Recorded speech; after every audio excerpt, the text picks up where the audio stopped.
कल आप आई हैं? जी। अच्छा, अपने होशो हवास में वापस अपने शौहर के घर आई हैं या किसी ने जबरदस्ती की है? किसी ने जबरदस्ती नहीं, किसी ने जबरदस्ती नहीं की। मैं खुद आई हाँ, मैं अपना घर वसाना चाहनी हाँ। ये मेरी जान छड़ देन हुण, मैं अपने मियां दे नाल रहना चाहनी हाँ, अपने बच्चों दे कोल। अच्छा, कल जो गुजर चुका कल था 1 तारीख थी, ठीक है? कल आप आई हैं? जी, कल आई हैं। 1/2/2026 को आप आई हैं, अपने शौहर घर में आई हैं और आके आपने कहा कि मैंने आप घर में बसना, मैंने जो है वो बहनोई के घर में नहीं जाना, नहीं रहना। तो बहनोई आओ क्या कहता है? डराता धमकाता क्या कहता है? डरांदा है, धमकांदा है, मैनूं धमकी लांदा है कि मैं तेरे बंदे नूं मार दियांगा, इश्तिहारियां दे नाल उहदा नाम लिखवा दियांगा, उहनूं मार दियांगा जे तू उहदा नाम लिया या उहदे कोल जाण दी कोशिश कीती ते। तो मेरे दोस्तों, ये भी हमारे माशरे की तल्ख हकीकत है। अक्सर बहनोई बहुत अच्छे होते हैं, लेकिन कुछ जो होते हैं वो काली भेड़े होते हैं जो किसी के घर नहीं बसने दे रही होती। जब मियाँ बीवी के दरमियान में कोई तीसरा आदमी आ जाता है तो घर बसना बहुत मुश्किल हो जाता है। इन दोनों के साथ भी ऐसा हुआ है। इन दोनों के साथ ऐसा हुआ कि इनके घर में तीसरा बंदा आ गया, जिसका जो उनका बहनोई है। बहनोई इनके घर बसने नहीं दे रहा। बहनोई कह रहा मेरे घर में रहो, मेरी खिदमत करो और मेरे घर में रहना। अगर आप अपने शौहर के घर में गई तो आपको मार दूंगा, धमकियां दे रहा है। क्रिमिनल इंटेंशन यही है कि ये जो है लड़की मेरे घर में रहे। दोस्तों, बहनोई का जो है बीवी के ऊपर, साली के ऊपर कोई राइट नहीं होता। बीवी के ऊपर राइट उसके शौहर का होता है।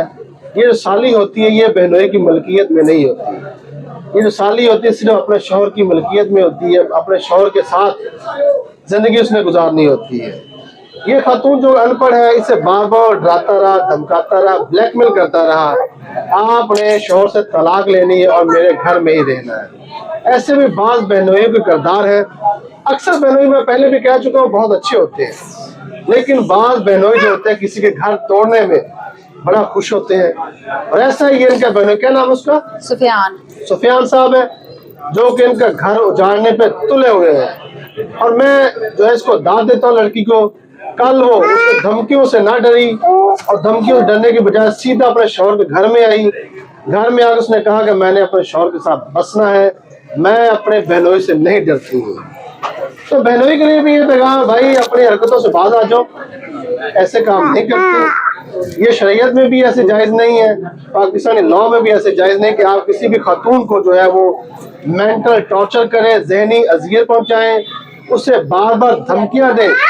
आप जो है अपने शौहर घर में नहीं जा सकती। क्यों भाई नहीं जा सकती? भाई शौहर जो होता है अपनी बीवी पे हक रखता है। एक लड़की जब निकाह कर लेती है, अकला बालिगा होती है, इसके 3 बच्चे भी हैं, और अपने शौहर घर में ना जाए तो किसके घर में जाए? तो मैं उसे कहूँगा, रिक्वेस्ट भी करूँगा और ये भी कहूँगा कि आप इन हरकतों से बाज आ जाए।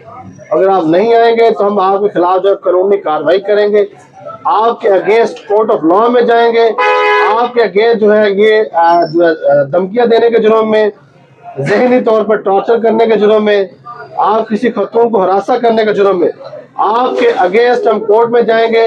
और अब हम जा भी रहे हैं, आपके अगेंस्ट हमने एप्लीकेशन लिख ली है, कोर्ट में जा रहे हैं और आपके खिलाफ पूरी क्रिमिनल कार्रवाई जो है प्रोसीडिंग का हम आगाज करने जा रहे हैं। तो बेहतर यही है कि आप अपनी हरकतों से बाज आ जाए, किसी का घर बसने दे, उसके घर में न जाए, टांगे मत उड़ाए। तो अच्छा, ये जो वीडियो बनाई है इसको मैं सोशल मीडिया के प्लेटफॉर्म पर लगा दूं? लगा दो। आपकी तरफ से इजाजत है? जी, इजाजत है। टेंशन तो नहीं है? नहीं, कोई टेंशन नहीं। चले।